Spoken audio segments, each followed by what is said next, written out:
Cette vidéo pourrait vous faire gagner 20 ans de votre vie ou peut-être simplement vous faire avancer de 20 ans. Je m'appelle Alex Hormozi, je dirige acquisition.com. C'est un portefeuille d'entreprise qui, l'année dernière, a généré plus de 250 millions de dollars de chiffre d'affaires cumulé. Voici le truc. Vous n'avez pas besoin de posséder une entreprise pour que cela fonctionne, il vous faut plus d'argent que de temps pour un échange. Certaines des recommandations vous feront économiser jusqu'à 20 000 dollars par an, mais vous pouvez commencer dès que vous gagnez plus de 15 dollars de l'heure.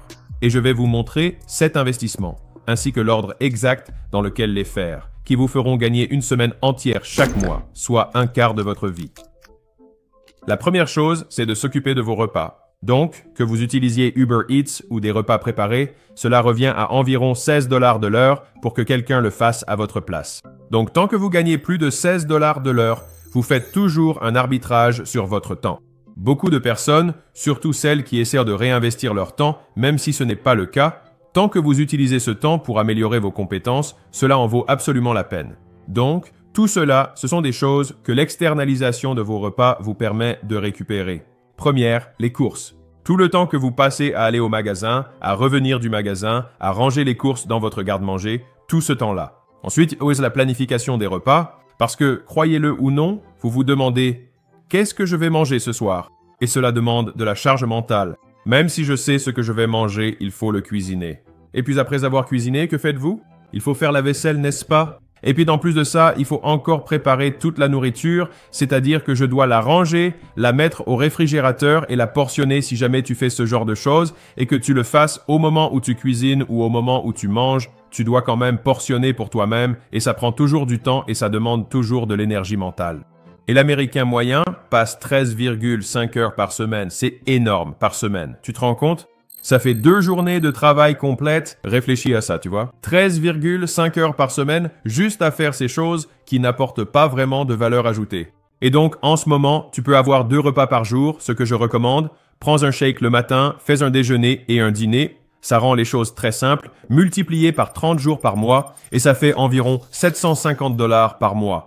Ça peut sembler cher, mais rappelle-toi, tu n'achètes plus de courses. Tu n'achètes plus rien d'autre parce que toute cette nourriture est livrée et tu ne manges rien d'autre que ça. Aussi, en passant, c'est un excellent moyen de se remettre en forme si tu as un peu de poids en trop. Maintenant, je vais te donner une alternative si tu es quelqu'un qui aime avoir un peu plus de variété. Il y a beaucoup de gens, tu sais, je dirais des personnes qui s'autofinancent, tout peu importe, qui vont dire « ne mange jamais à l'extérieur » et ce genre de choses. Je dirais que ma vie est exactement l'opposé. Je mange tout le temps à l'extérieur et je considère simplement cela comme une préparation de repas plus flexible, réalisée par une autre entreprise qui le fait plus efficacement que moi. Et donc, pendant plusieurs années, j'ai mangé chez Chipotle 2 fois par jour et au final, il y avait plus de 500 transactions chez Chipotle, c'est ce que m'a dit mon comptable. Et il m'a dit « Je n'arrive pas à croire que tu dépenses autant d'argent. » J'ai répondu mais pense à tout le temps que j'économise. Et j'ai aussi ajouté, regarde mes factures de course. Elles sont inexistantes parce que la seule chose que j'achetais, c'était du Red Bull et du Coke Zero. N'est-ce pas? Donc si tu veux utiliser Uber Eats ou commander et te faire livrer, je pense que c'est tout à fait acceptable. Ça coûte un peu plus cher, mais au final, c'est à toi de voir. Donc voilà, 13,5 heures économisées. Waouh! Mais ce n'est pas fini. Passons à la lessive et devine quoi? L'Américain moyen y consacre, tu penses que toi c'est 1 heure, 2 heures, 4 heures par semaine. C'est une demi-journée de travail, 4 heures par semaine à faire des activités liées au nettoyage des vêtements. Donc ça veut dire 30 minutes par semaine à trier tes affaires, les plier, les ranger, ce qui fait déjà plus d'1 heure par semaine, et les cycles de lavage et de séchage prennent généralement presque autant de temps, soit 2 heures par semaine. Donc au total, ça fait 4 heures par semaine, ce qui équivaut à 16 heures par mois, d'accord? Donc encore une fois, boum, on vient de trouver 2 journées de travail complètes par mois. Et donc la question c'est, d'accord, si tu pouvais récupérer 2 journées de travail complètes, tu devrais vraiment le faire. Combien ça coûte? Tu peux utiliser un service de dépôt. Il coûte généralement entre 1,50 $ et 2 $ la livre aux États-Unis aujourd'hui. La plupart des gens ont en moyenne entre 30 et 40 livres par mois, à moins que tu sois une grande icône de la mode. Je ne sais pas. Je suis une icône de la mode, donc je connais tout ça, mais le coût mensuel se situe aux alentours de 60 à 80 $. Tu te demandes peut-être pourquoi je n'ai pas commencé par celui-ci plutôt que par les courses? La raison pour laquelle je préfère la course, c'est que beaucoup de gens veulent être en meilleure forme. Cela répond à plusieurs besoins. Par exemple, tu peux avoir plus d'énergie, améliorer l'état de ta peau si tu manges trop gras, perdre du poids et gagner du temps. Ça coche tellement de cases d'emblée, c'est l'une des premières choses que je recommande. Celle-ci est petite et évidente. Je n'ai pas rencontré beaucoup de fondateurs qui disent « Tu sais ce que j'attends vraiment avec impatience ? Faire la lessive. » Franchement, je ne l'ai jamais entendu. Certaines personnes adorent cuisiner, c'est différent, mais en ce qui concerne tes activités quotidiennes, ça n'en vaut pas la peine. Il y a d'ailleurs une photo de Leila et moi assis devant des laveries en train de travailler sur nos ordinateurs portables. Nous faisions cela parce que nous bougions tellement souvent à travers le pays qu'il nous était très difficile de trouver un pressing spécifique, si on peut dire ça comme ça. En fait, c'était tout simplement plus rapide. Petite parenthèse, je pense en fait que les laveries automatiques ont du sens. Surtout si tu perds toute une journée à faire la lessive, le nettoyage, le séchage, toute la journée pendant que tu regardes un match de foot ou autre chose. C'est bien mieux d'y aller, de tout faire d'un coup et de repartir. Et je vais te donner le plus petit conseil du monde, le plus petit conseil. Si tu choisis de porter la même chose tous les jours, ça rend le matin tellement plus simple pour se lever et partir, parce que j'ai une étagère avec juste des débardeurs et une autre en dessous avec des shorts noirs. J'en prends un ici, un là, et je peux le faire dans le noir. Donc je n'ai besoin de réfléchir à rien et je suis dehors en 5 secondes. Très bien, donc jusqu'à présent, on a économisé 13,5 heures par semaine avec les courses et 4 heures par semaine avec la lessive. Alors quelle est la suite? Mon Dieu, ensuite, c'est le ménage. Donc, quelqu'un pour nettoyer ta maison ou ton appartement pense juste aux salles de bain, à la cuisine, au sol, à la poussière, en gros, tout l'endroit. Voilà combien de temps ça te fait réellement gagner. En moyenne, l'Américain moyen passe 3 à 4 heures à faire un grand ménage hebdomadaire et environ 30 minutes par jour, ce qui fait encore environ 3 heures par semaine à ranger sa maison, son bureau, sa chambre, son espace de travail, peu importe. Donc au total, on parle de 6 à 7 heures supplémentaires par semaine, ce qui nous donne 26 heures par mois. D'accord? Aussi, bizarrement, je n'ai encore jamais rencontré d'entrepreneurs qui me disent « Tu sais ce que j'adore vraiment? Faire un grand ménage. Tu sais, enfiler les gants et aller frotter la grille de la douche, soulever la plaque du four ou la cuisinière et bien nettoyer là-dedans. » Enfin, il y a des gens un peu fous, ne te méprends pas. Et si tu adores faire le ménage, alors vas-y, tu peux passer cette astuce. Mais la plupart des gens n'aiment pas ça. Donc, si tu peux t'offrir ce service, rappelle-toi qu'on parle de 26 heures par mois, soit 3 jours de travail en plus par mois que tu récupères dans ta vie, et le coût total, tant que tu gagnes plus de 20 $ de l'heure, ça vaut le coup. Donc, notre coût mensuel ici, tout compris, on avait nos 60 à 80 ici. Ici, on a nos 200 à 300 par mois, et là, on a nos 750 par mois. D'accord, donc tu vois qu'en additionnant tout ça, on avance et on progresse petit à petit. On rachète du temps. Mon équipe vient de me demander « Quand ai-je commencé à investir là-dedans ?» La vraie réponse, c'est que je ne faisais tout simplement pas le ménage. Et la façon dont je ne faisais pas le ménage, c'est que je ne touchais à rien dans mon appartement parce que je ne voulais pas salir. Comme ça, je n'avais pas à nettoyer. Donc jusqu'à présent, on a économisé 13 heures par semaine, 4 heures par semaine et 6 heures par semaine au total. Donc, on regarde environ 23 heures par semaine et ça nous a coûté 750, 60 plus 200. D'accord, donc au total, on parle d'environ 1000 $ par mois en ce moment pour 23 heures supplémentaires par semaine. On parle déjà de plusieurs journées de travail par semaine. Tu vois comment tout ça s'accumule? Alors, passons au suivant. Des rideaux occultants et des bouchons d'oreilles, d'accord? Maintenant, je vous le dis, en termes de retour sur investissement, vous passez un tiers de votre vie à dormir. Et l'idée que si peu de gens aient optimisé l'endroit où ils passent un tiers de leur vie, vous dépensez tellement pour votre voiture, vous dépensez tellement pour votre maison. Mais un tiers de votre vie, n'est-ce pas, se passe dans un lit. Et c'est l'environnement le moins cher à optimiser. Je vis à Vegas, donc il y a beaucoup de bruit. Et donc, pour moi, j'ai des bouchons d'oreilles que je mets et si vous essayez d'en utiliser, la première semaine environ, vos oreilles vont un peu vous faire mal. Ensuite, vous vous y habituerez à 100% et vous ne les sentirez plus du tout. Et maintenant, je ne dors qu'avec des bouchons d'oreilles. Je n'entends plus rien, juste le bruit de l'océan, vous savez. Quand on les met, c'est comme si ce son était là. Et maintenant, j'ai juste envie de m'endormir. Mais en plus de ça, il faut que ce soit assez sombre pour que, quand vous ouvrez les yeux, vous ne remarquiez même pas qu'ils sont ouverts. Donc vous ouvrez les yeux et c'est aussi noir que lorsqu'ils sont fermés. C'est à ce moment-là que vous avez assez assombri la pièce. Vous pouvez aussi utiliser du ruban adhésif isolant parce qu'il y a parfois de toutes petites lumières dans votre chambre. Il suffit de mettre du ruban isolant dessus et en général, ça n'arrache pas la peinture ni rien de ce genre. Et donc, ces trois choses-là, franchement, ça vaut vraiment le coup. Maintenant, si vous voulez dépenser un peu plus d'argent, je crois que ça coûte environ 2000 $ une seule fois, vous pouvez acheter un de ces matelas rafraîchissants. Je le recommande vivement, surtout si vous dormez avec quelqu'un. Je vous conseille vraiment d'acheter un de ces matelas qui vous rafraîchissent la nuit. Cela réduira considérablement votre facture de chauffage et de climatisation, car parfois, on refroidit toute la maison juste pour avoir une certaine température sous la couverture. Mais vous pouvez simplement rafraîchir cette petite zone et économiser beaucoup d'argent. Donc je pense qu'au final, cela vous fera vraiment économiser de l'argent sur votre facture, surtout si vous êtes au travail toute la journée. Si vous aimez les masques de sommeil, utilisez-les. Je recommanderais les grands coussinets. Je fais les deux. J'ai des rideaux occultants et ça. Je ne veux rien voir ni entendre. Vous le savez probablement déjà, mais vous ne le faites pas. Ne pas regarder la télévision, votre téléphone, avant d'aller vous coucher. Et dès que vous avez un de ces matelas qui suivent votre sommeil, vous remarquerez que votre sommeil paradoxal est repoussé. Si vous avez l'impression de manquer d'énergie cérébrale, cette sensation de fatigue, ce n'est pas parce qu'il ne vous en reste plus. C'est en réalité dû à l'accumulation de déchets dans votre cerveau. Il faut donc donner à votre cerveau le temps de nettoyer ces déchets pour qu'il puisse fonctionner correctement. C'est essentiellement tout ce qu'on essaie de faire ici. Alors combien d'heures fait-il gagner? Je pense que cela augmente la productivité par heure. Si on peut obtenir 2 heures de productivité supplémentaire par jour sans créer plus de temps, c'est un bénéfice net. C'est l'une des solutions les moins chères que vous puissiez adopter, car ce sont des dépenses uniques qui apportent des améliorations permanentes. Et je suis tellement à fond là-dessus que je suis prêt à l'acheter pour un fondateur qui ne l'a pas.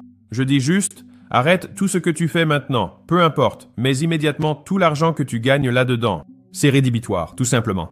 Ça n'a aucun sens de ne pas chercher à mieux se reposer. Tu vis plus longtemps, tu es de meilleure humeur, tu prends de meilleures décisions, tu as plus d'énergie, tu récupères mieux si tu t'entraînes et fais du sport. Vraiment, il n'y a aucune raison de ne pas le faire. Bon, ensuite, parlons de l'entretien paysager. En fait, je ne pars pas du principe que tu fais vraiment du jardinage toi-même. Tu utilises probablement une tondeuse à gazon, mais ça aurait été plus difficile pour moi de deviner ça à partir de rien, donc on va partir sur cet exemple. Au fur et à mesure qu'on avance, le coût augmente, n'est-ce pas? Une chose à garder en tête, c'est que tu ne fais ces économies qu'une seule fois. Je ne peux pas revenir en arrière et obtenir ce retour sur investissement une nouvelle fois. Si, en ce moment, je pouvais m'offrir 100 heures de plus pour 1500 $, j'irais au magasin du temps et j'en achèterais encore et encore. J'appuierais frénétiquement sur le bouton d'achat. Mais tu ne peux le faire qu'une seule fois, c'est pourquoi je pense que c'est l'un des meilleurs achats-retour sur investissement que tu puisses faire. Combien cela coûte-t-il généralement aux gens? Eh bien, cela vous fait normalement gagner 1 à 2 heures par semaine rien que pour la tonte. Évidemment, c'est saisonnier selon l'endroit où vous vivez. Ensuite, il y a les mauvaises herbes et la taille, ce qui représente encore 2 heures. Ceci est par mois, d'accord? Donc c'est un peu moins, mais encore une fois, plus on monte ici, moins tu auras de temps pour plus d'argent. Mais ce sont simplement les compromis que tu fais. Tu as aussi les gouttières, le nettoyage des gouttières, d'accord? Ce que tu devrais faire, sinon ta maison va finir par être en mauvais état si tu fais attention à ce genre de choses. Ça prend environ 4 heures, 2 fois par an, donc en moyenne, cela fait environ 8 heures par mois. Donc au total, il faut compter environ 300 $ par mois pour récupérer ce temps. Encore une fois, tu remarqueras que le coût par heure continue de baisser, mais bienvenue dans le monde du succès. Tu dois dépenser plus. Une fois que tu as fait tout ça, ça devient plus cher par la suite. Mais ce sont les tâches les plus simples auxquelles j'engage tous mes fondateurs au début. Regardons la suivante.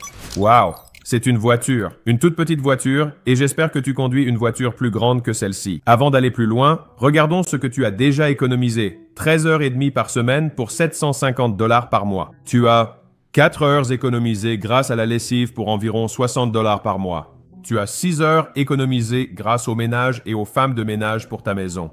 Ensuite, il y a le sommeil, qui va simplement te donner plus d'heures pour tout ça pour environ 200 $ par mois si tu finances un de ces matelas sophistiqués et au moins les bouchons d'oreilles et les rideaux occultants ne coûtent presque rien.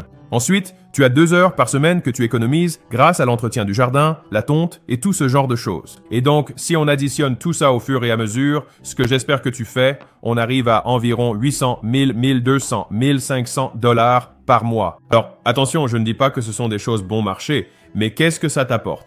Au total, jusqu'à présent, tu récupères 10 heures, 23 heures et demie plus encore pour ce temps-là. Maintenant, tu es à 25 heures et demie par semaine. 3 journées de travail complètes par semaine de récupérer, alors que la plupart des gens gaspillent simplement leur week-end à faire tout ça. Qu'est-ce que je fais avec cette voiture? Très bien. Donc, si tu gagnes plus de 50 $ de l'heure, tu devrais y réfléchir. Alors, de quoi s'agit-il? Donc, soit tu peux engager un chauffeur si tu veux vraiment jouer dans la cour des grands, n'est-ce pas? Ou tu peux simplement utiliser l'économie de conduite virtuelle qui existe déjà, comme Uber et bientôt les taxis Tesla ou peu importe, ainsi que les flottes autonomes qui vont arriver. Parce que je parie que ça va aussi réduire considérablement le coût d'avoir quelqu'un pour te conduire d'un endroit à un autre. Ça va s'approcher du coût de l'énergie. Ce sera comme l'énergie plus l'amortissement de la voiture. C'est ça qui va vraiment devenir l'équation du transport, ce qui est incroyable pour tous les humains. Parce que quand tu regardes comment fonctionnent les économies, la base, le niveau fondamental de tout, c'est l'énergie. Et ensuite, au-dessus de l'énergie, tu as le transport. Donc c'est vraiment un niveau fondamental pour mesurer l'efficacité d'une économie. Et donc, pour toi, si tu pouvais récupérer les 30 à 45 minutes par jour que tu passes à faire la navette, ce qui d'ailleurs, si tu es curieux, correspond en moyenne à 1 à 2 heures, donc disons 1,5 heures par jour que les gens y consacrent. Et cela n'inclut même pas les tracas pour se garer et, tu sais, marcher de l'endroit où ils sont jusqu'à leur destination finale.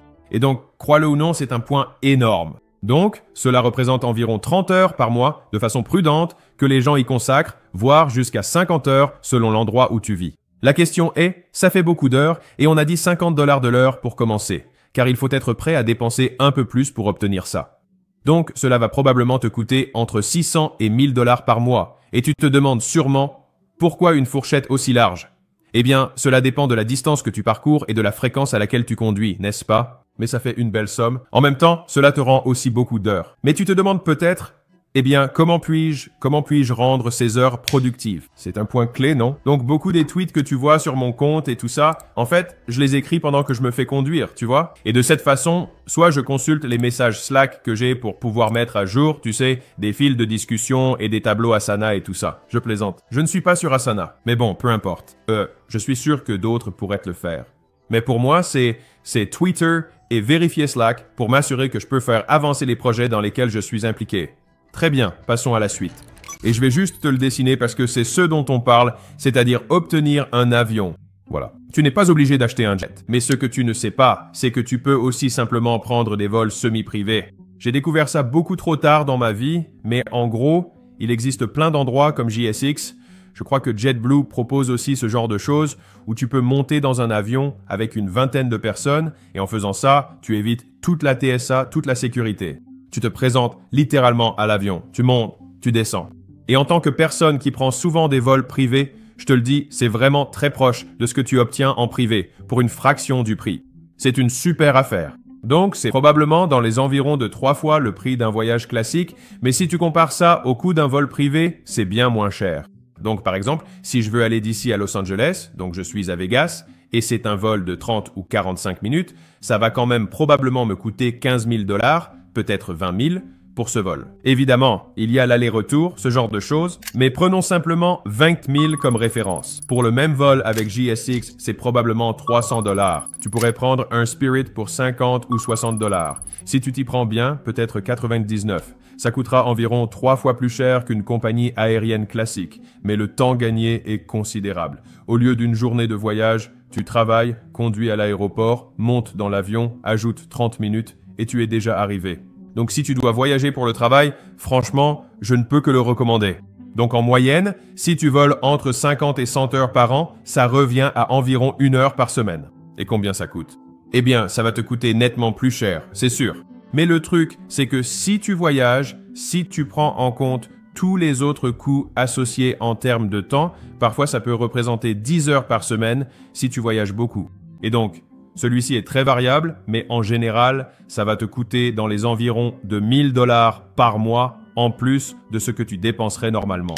Si on additionne tout ça et qu'on le fait chaque semaine, t'as 13 heures et demie, puis 17 heures et demie, puis 23 heures et demie, puis encore plus d'optimisation, 25 heures et demie, ensuite 26, 27, et puis tu ajoutes 8 de plus, ça fait 35, et puis 10 ici, tu arrives à 45. En gros, tu t'achètes une semaine entière de temps libre. Maintenant, si tu te dis, attends, si je faisais ça, j'aurais carrément une autre semaine de travail. Eh bien, la réponse est en quelque sorte oui, et je vais t'expliquer ce que je veux dire. Beaucoup de gens veulent travailler toute la journée et utilisent toutes leurs heures disponibles, mais une grande partie de ces heures est occupée par ce que j'appelle l'activité humaine, c'est-à-dire faire toutes les choses que tu dois faire. Tu te dis, je dois nourrir ce truc, je dois nettoyer ce truc, ce costume corporel que je porte et ensuite le déplacer d'un endroit à un autre. Tu vois, c'est pénible. Si on additionne tout ça, 750, 60, 200, 200, 300, 600, 1000, on arrive à 3100, 3000 par mois pour obtenir tous ces avantages. Maintenant, si tu voyages moins, boum, tu es plutôt autour de 2000 par mois. Certains vont peut-être dire, dans mon marché, il faudrait être fou pour payer ça. Très bien, mais tu gagnes probablement plus, parce que tu es dans ce marché, donc détends-toi, d'accord? L'idée ici, c'est le concept plus que les chiffres, et le temps, c'est concret, non? Maintenant, certains d'entre vous diront, je ne passe pas beaucoup de temps à nettoyer. Incroyable, j'aime ça pour toi et pour tout le monde. Trouve une utilité. D'accord? Mais dans l'ensemble, si nous considérons la concentration comme un extrême hypothétique qui consiste à ne rien faire d'autre que la tâche que nous nous sommes fixée, alors tout ce qui n'est pas cette tâche nous distrait du but ultime que nous avons. Et donc, cela peut sembler fou de déléguer des tâches humaines, mais à moins que vous ne tiriez une valeur, un but ou un sens significatif de ces activités plus banales, alors je vous recommanderais de vous offrir une semaine entière par semaine en retour. Et donc, si vous pouvez faire cela, comme je l'ai dit au début de cette vidéo, vous pouvez récupérer 10 ans, mais vous pourriez probablement en récupérer bien plus que cela en termes d'heures productives, n'est-ce pas? Parce que vous dormez 8 heures, il ne vous en reste que 16, n'est-ce pas? Donc, si tout à coup, vous pouvez récupérer 4, 5, 6 heures supplémentaires par jour, parce que vous ne faites plus toutes ces autres choses, soudainement les gens se demandent « Comment fait-il pour accomplir autant de choses ?» C'est comme « Eh bien, j'ai 2 semaines pour chaque semaine. » Et cela est accessible à toute personne qui possède une entreprise, et vous n'êtes pas obligé de tout faire. Vous pouvez commencer, je l'ai fait dans l'ordre que je recommanderais. Donc, je ferai cela en premier. Faites en sorte que vos repas soient pris en charge. Ensuite, occupez-vous de votre linge. Puis, faites nettoyer votre maison. Faites en sorte que ce soit réglé ensuite. Celui-ci, je dirais qu'il faut le mettre à 0. Vous devriez absolument le faire, mais je ne voulais pas commencer par le sommeil parce que ce n'est pas une question d'heure, mais je pense que c'est super important. D'accord. Après ça, il y a l'entretien de la pelouse et tout le reste. En tout, nous en avons 7 si l'on inclut notre 0. Donc, vous pouvez les faire dans cet ordre. Et cela coûte ce montant. Et c'est l'un des meilleurs retours sur investissement de votre temps, supérieur même au S&P 500. Allez dépenser cet argent pour pouvoir augmenter vos revenus actifs plutôt que de vous obséder sur le passif, et vous vous en remercierez dans quelques années.